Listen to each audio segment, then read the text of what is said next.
Welcome back to Streaming Media East 2022 here at the Westin Copley in Boston, Massachusetts. It's a lot cooler today than it was the first day that we flew in. But today I've got with me Jessica Masters from Roku. Jessica, what's your title, and tell us a little bit about yourself. Yeah, sure. So I'm U.S. Head of Verticals, focused on insurance, financial services, and energy. Okay. I've been in the OTT connected TV streaming space for about 10 years now.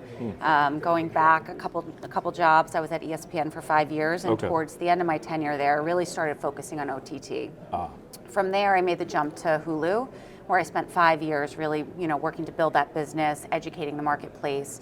And then there was an opportunity at Roku that came up, which really excited me because I went from working on a specific channel to working on a platform, which along with that brings so much more opportunity, from data to targeting to scale. So it's been, it's been a wild ride in streaming, but it's been a great place to be. Did you hear the keynote this morning that William Roberts from NBCU did? I actually wasn't here. I was flying in from New York. So. Okay, got it. Well, so one of the interesting things there that he talked about is something you touched on, where you have Roku as a platform. Right.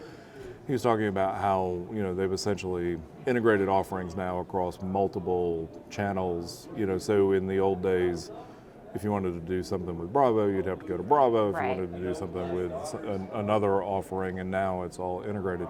So for you, from a platform standpoint, and you're talking about the future of advertising on a panel, what do you see as sort of the benefit for you across the board to be able to look at innovations in each of the different, say, channels on the platform versus the platform as a whole? Yeah, so I think, it's really interesting. We have a lot of relationships with the channels, obviously, from a distribution standpoint, and then we also aggregate inventory across those channels. But in addition, we've launched the Roku channel about 4.5 years ago. Right. And 2021 was really a pivotal year for the channel. We're up to 80 million viewers. Oh, wow. And so we're really looking at aggregating audience at scale and then being able to precisely target. So we have a one-to-one relationship with our consumers with over 61 million households. Right. So we know who's in that household, what they're watching, what their behaviors are, and we can, put on third-party targeting. We can use our customers' first-party data to target really precisely. Okay, interesting. And that's obviously data that a channel itself would not have because they don't own the platform. Not necessarily, yes. A lot do have one-to-one relationships with the consumers, but since we're the platform, we have a relationship with the hardware login.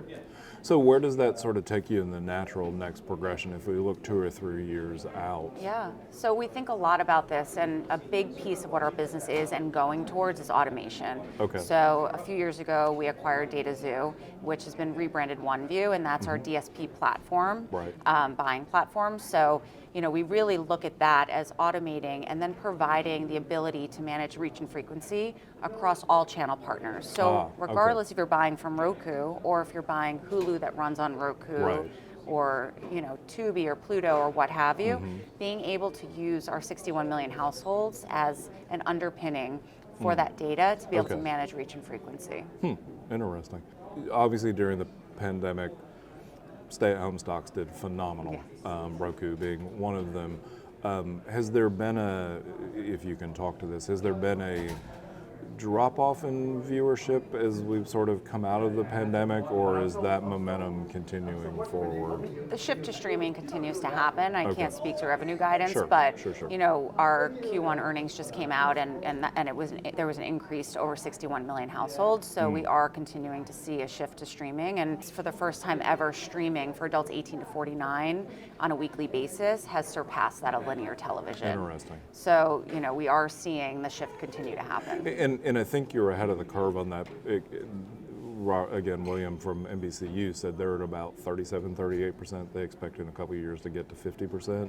Yeah. Given the fact that Roku obviously is an OTT first platform, exactly. you sort of see some of that data. Yeah. And what we see too, which is really interesting, are cord cutters. So we over-index on cord cutters. So 57% of the platform are cord cutters. But then when we look at the Roku channel, which is a fast channel, essentially free, ad-supported, there it's 68% are cord cutters. So index really highly duplication with Netflix, but low duplication with Hulu or linear.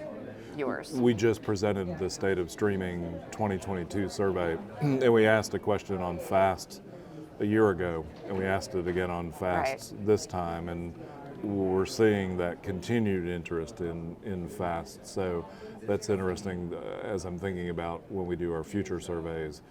We need to ask specifically about, the cord cutting, because if you're saying cord cutting essentially is heavily indexed that way, then what you're hearing is people weren't cutting the cord because they didn't want to watch content. They were cutting the cord because they didn't want to necessarily have that massive bill to pay for content. Yep. And it's interesting, a lot of our partners, we just announced that Discovery Plus is bringing their premium subscription into the Roku channel. Right. So, it's really about aggregating that content and bringing it, ease of use and ease of viewership to the streamer. Sure. All right. Well, thank you, Jessica, very much for your time, and we'll be back shortly. Thank you.